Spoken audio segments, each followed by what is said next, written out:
Только подлинные экспонаты, никаких копий. Зал археологии Назрановского краеведческого музея можно смело назвать настоящей сокровищницей ингушской культуры. Национальная одежда, предметы быта ингушей от самой древности до середины 20 века. Кувшины, ковры, музыкальные инструменты, которые уже давно стали раритетом, нашли здесь свой новый дом. Это зал исчезающих вещей, исчезающих предметов. Почему? Потому что вряд ли вы встретите сегодня на дорогах, даже в горных дорогах, да, повозку лошадиную на колесах деревянных, и даже молодые подрастающие поколения сегодня вряд ли сможете его назвать. Или плуг, который на буйволе или на лошадях спахивали землю. У нас есть древний плуг. Здесь представлены и археологические экспонаты. Около сотни различных наконечников, топоров, кувшинов периода до нашей эры и средневековья, а также камни, которые когда-то украшали самый древний христианский храм на Северном Кавказе – Тхаба-Ирды в Джиракском районе. 8 лет назад в храме проводилась реконструкция. 6 архитектурных деталей храма, 4 из которых – это часть арки, были сняты и переданы в дар музею. Здесь же и украшение женского национального костюма. Это наши костюмы, в которых уходят наши девушки замуж. Им уже более 50 лет. Вот их уже можно отнести и к антиквариату. Примерить такой наряд вам, конечно, не разрешат, но сфотографироваться запросто. Соответствующий фон уже есть. Стены музея украшают настоящие произведения искусства, войлочные ковры ручной работы. Все экспонаты переданы в дар музею жителями республики. Каждый из них внес огромный вклад в сохранение нашей культуры. Мы хотели бы видеть в нашей экспозиции древние музыкальные инструменты ингушей. То есть всякая гармошка, барабан, скрипка. А также мы хотели бы видеть экспонаты ингушского подворья.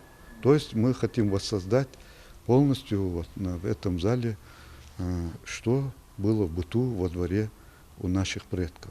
Уже в основном зале музея проходит выставка «Подвиги героев бессмертные». Здесь представлены документы и фотографии, и награды участников Великой Отечественной войны, а также современных героев России. В общей сложности выставка содержит материалы о более чем 2000 ингушах. О героях, чьи фотографии не удалось найти, тоже не забывают. В течение марта и апреля текущего года у нас выявлено более 20 новых имен участников Великой Отечественной войны. Также отличился на фронте Сулумбек Далгиев, 1906 года рождения, уроженец селения Сурхахи.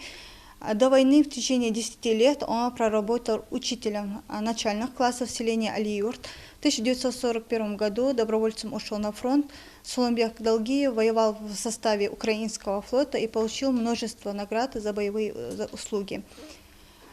Бесстрашный воин ушел из жизни в 2010 году. На стенде представлены фотографии героев нашего времени. Одна из них – Залина Арсанова. Девочка доказала всей стране, что у мужества нет возраста, прикрыв собой от пули младшего брата. Тогда ей было всего 12. Случилось это все 7 лет назад. По пути к тете Залина случайно оказалась в центре перестрелки. Она, не задумываясь, кинулась спасать младшего брата и получила серьезное ранение. Выжила чудом. За этот поступок смелую девушку награждали не раз. А в феврале 2013 года из рук президента страны Залина получила медаль за отвагу. Я за себя, честно, не думала. И вообще на моем месте бы так поступил любой бы человек. Хоть это, даже если бы это был не мой брат, даже если это был чужой человек, я бы все равно это сделала, мне не важно.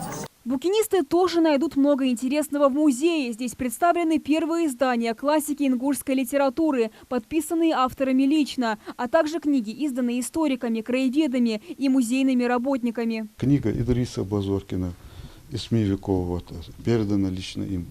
Вот, например, небольшая книга «Казахстанцы, защитники Брестской крепости». И вот мы сегодня скажем, почему казахстанцы защитники Брестской крепости. Здесь рассказывают о молодом парнишке из Экажева, Арсанове Махмеде, который защищал Брестскую крепость и погиб там, защищая эту Брестскую крепость. Все это лишь малая часть из того, что может предложить Музей краеведения своим посетителям. Узнать больше об истории своего народа, почувствовать дух времени, соприкоснуться с предметами быта древних ингушей может каждый. Двери музея открыты в будние дни с 9 утра до 6 вечера. Амина Бокова, Рахман Суров, Новости 24.